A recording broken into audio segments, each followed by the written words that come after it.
Assalamu алейкум жалпыңыздарга. Бүгүн сиздерге коллаген тууралуу сүйлөп бермекчимин. Биздин организмибиз үчүн мунун орду алмашкыз, кудум суу сыяктуу. Салыштыра турган болсом, бул үйдүн курулушундагы арматурага окшоп кетет.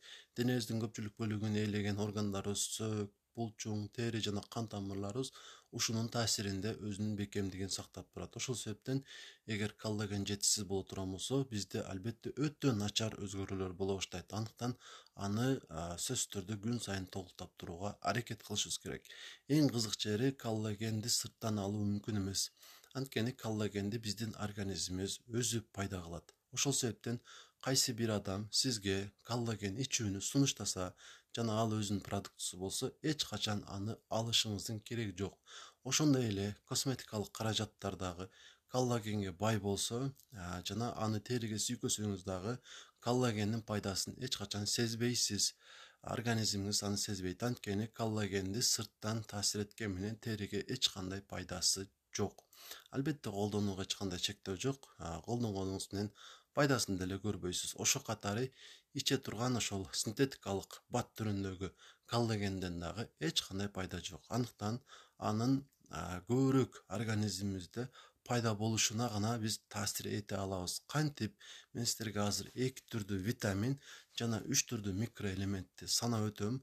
Ошолорго бай болгон азыктарды көбүрөөк колдончу болсоңуз эле, сизде коллаген көп болот. Демек, ал витаминдерибиз биринчиси аскорбиновая кислота, экинчиси витамин D, микроэлементтерибиз темир, цинк жана жез.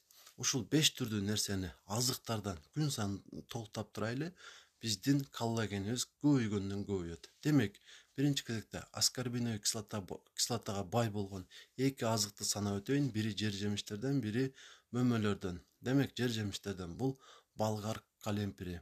Аны бышырып эмес, салатка кошуп жеп турганы аракет кылыңыз. Ал эми мөмөлөрдөн албетте бул лимон. Лимончолук С витаминине бай азыкты таппайсыз. Ушуну дагы көбүрөөк жеп турганы аракет кылыңыз. Ал эми D витаминине бай болгон 2 азык. Биринчиси сыр, экинчиси жумуртка. Эртең мененки тамак ордуна жесеңиз абдан жакшы болот. Ал эми темирге эң бай азык бул эт. Этчелик бир дагы азык бизге темирди байытып бере албайт. Ошол себептен сизде анемия болсо, биринчи кезекте эт жегенди адат кылышыңыз керек. Ал эми жезге бай азыктар булар буурчактар. Буурчактардан тамак кылып жегени аракет кылыңыз.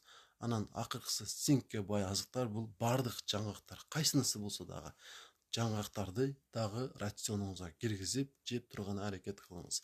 Ошондо сизде коллаген көбөйгөндөн көбөй берет. Андан сырткары мен сиздерге сунуштап өткөн ар бир азыктын бир гана пайдасы жок. Анын эң кеми 10 пайдасы бар организмиңиз үчүн.